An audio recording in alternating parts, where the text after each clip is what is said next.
전정우 don사님께서 우리 팔복교회에서 실습한 지 꼭 1년이 됐습니다. 그래서 우리 지휘자님이 전정우 don사님께 좀 찬양을 했으면 좋겠다라고 그렇게 했는데 혼자 독주하기는 너무 좀 부담된다. 그래가지고 제가 같이 했습니다. 성도 여러분들도 좀 자원해서 이렇게 하나님께 찬양을 좀 드렸으면 좋겠습니다. 나 드신 한나 여성교회도 기쁘게 찬양을 드리니까 하나님의 은혜 가운데 또 그리스도 예수의 자유 가운데 좀 억지로는 하지 마시고 하나님을 사모하는 마음으로 그렇게 또 찬양해 주시면 감사하겠습니다. 그러면 사도의 인사를 드립니다. 하나님 우리 아버지와 우리 주 예수 그리스도로부터 오는 은혜와 평강이 오늘 주일 공동 예배에 참석하신 우리 팔복교회 모든 교회에게 함께 있기를 바랍니다. 오늘은 2023년 12월의 마지막 주일입니다.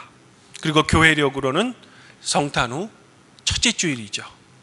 이제 내일이면 새로운 해인 2024년이 됩니다. 이렇듯 묵은 해를 보내고 새로운 해를 맞이하는 오늘, 저는 누가복음 2장 22절부터 40절까지의 말씀으로 이제 하나님의 은혜를 성도 여러분들과 함께 나누고자 하는 겁니다. 오늘 말씀에는 두 명의 인물이 등장합니다.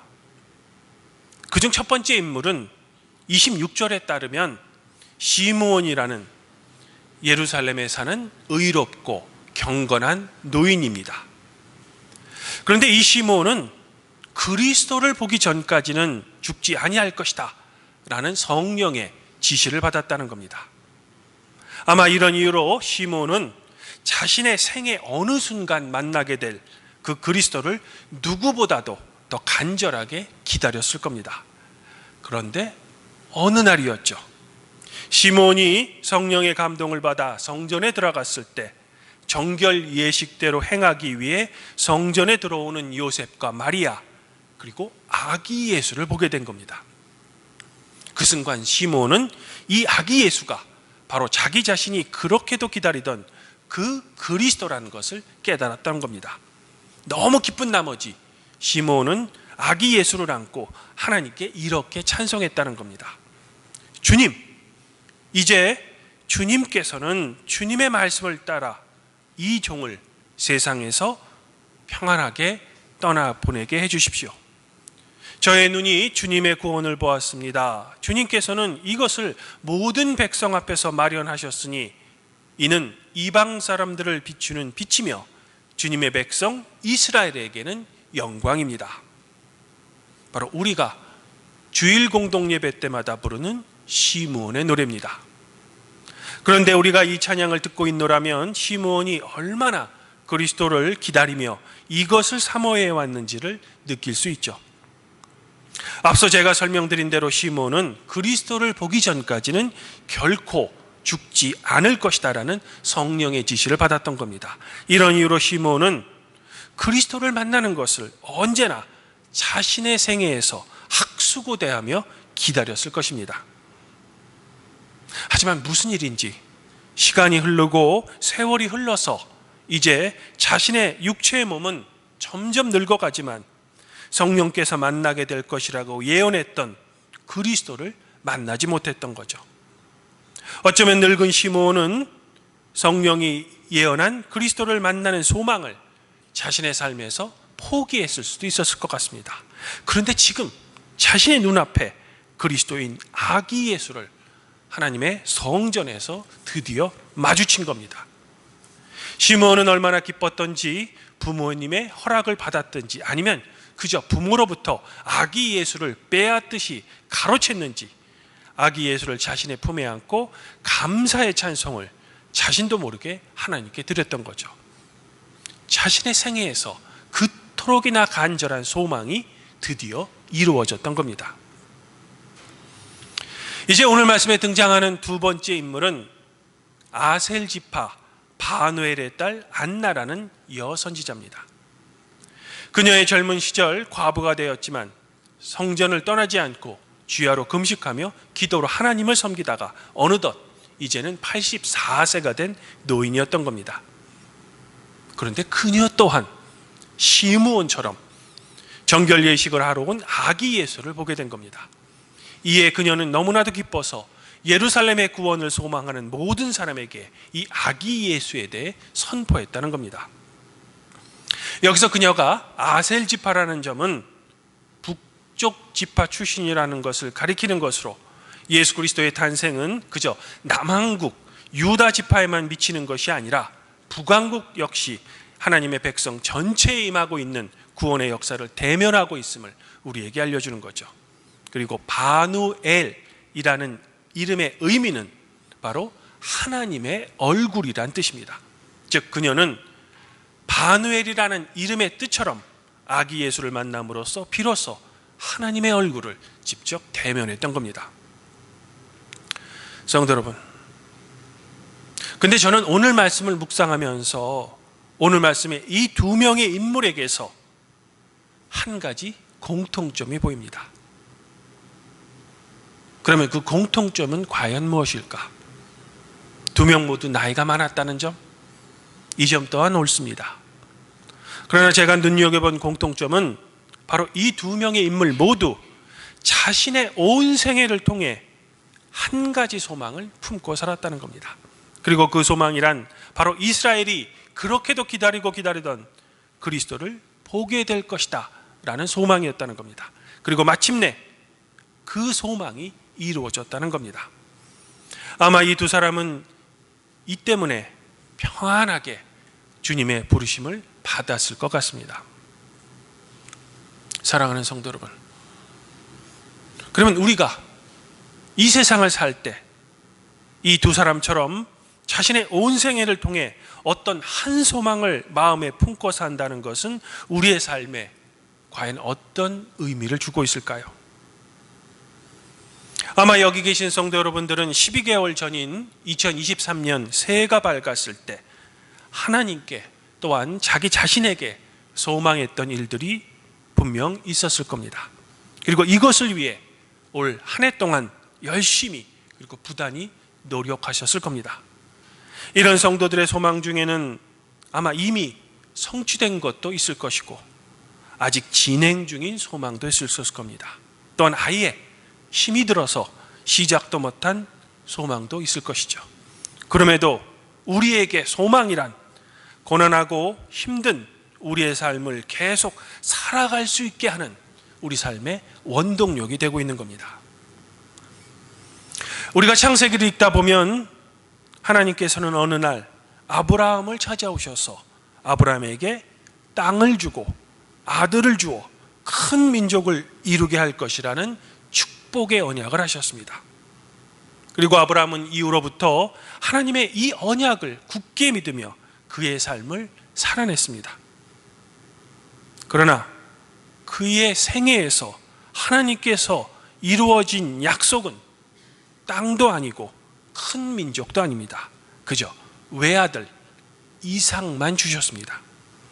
그리고 언젠가는 이 외아들마저 모리아산에서 번제물로 바치라는 도저히 이해할 수 없는 명령도 하나님께서는 아브라함에게 내리셨습니다. 즉 이삭 외에는 소망이 이루어진 게 아무것도 없는 겁니다. 아마도 저 같으면 하나님의 언약은커녕 자신의 모든 삶을 포기하며 살았을 것 같습니다.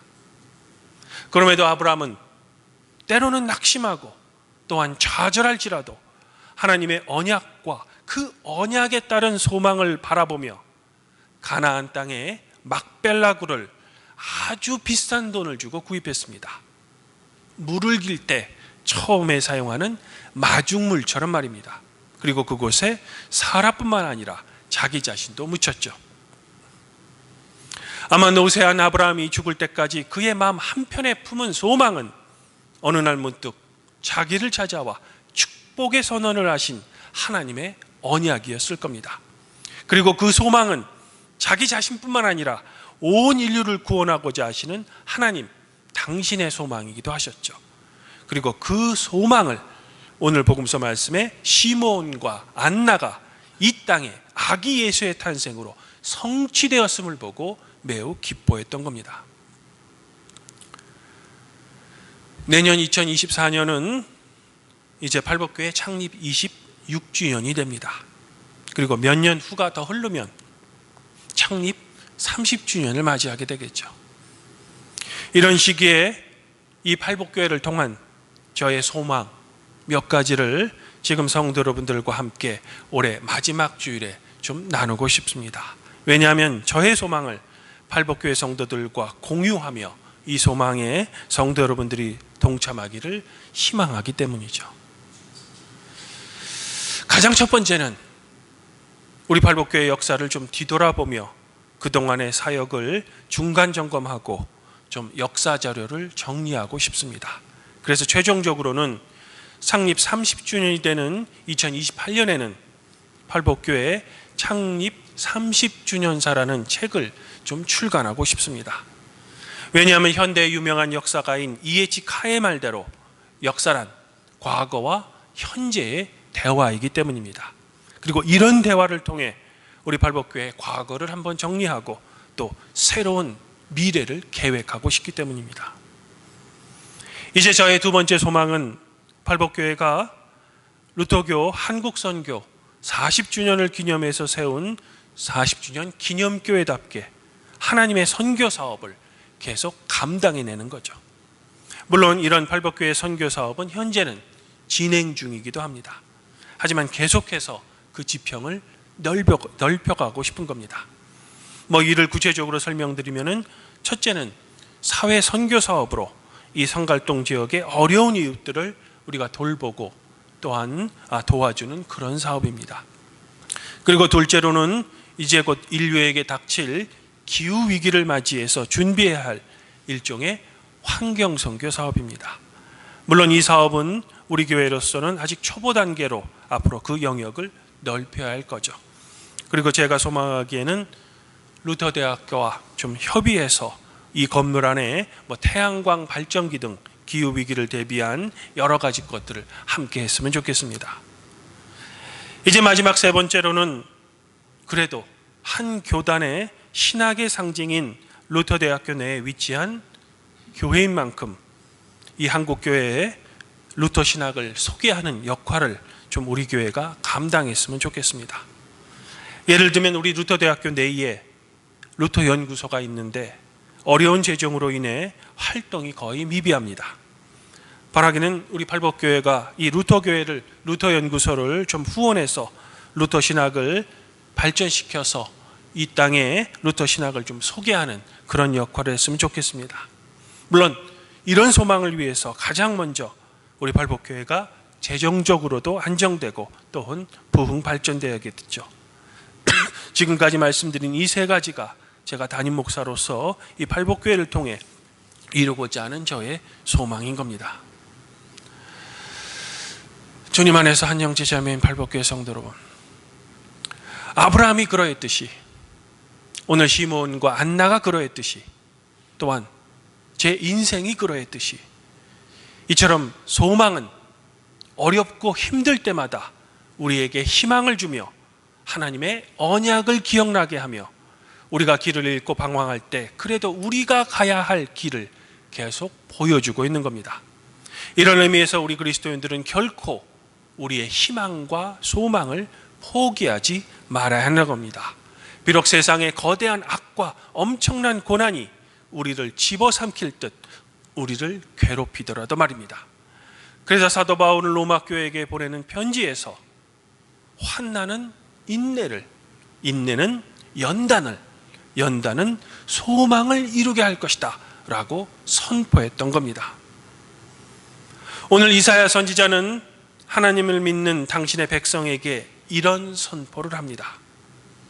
땅이 싹쓸 내며 동산이 거기 뿌린 것을 움돋은 게 한과 같이 주 여호와께서 공의와 찬송을 모든 나라 앞에 솟아나게 하시리라.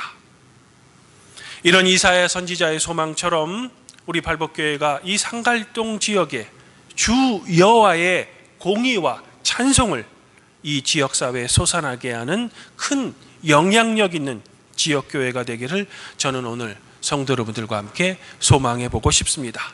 그리고 그 하나님의 선교 사역에 우리 팔복교회 성도 여러분들이 기쁘게 동참하시기를 더불어 희망해 봅니다.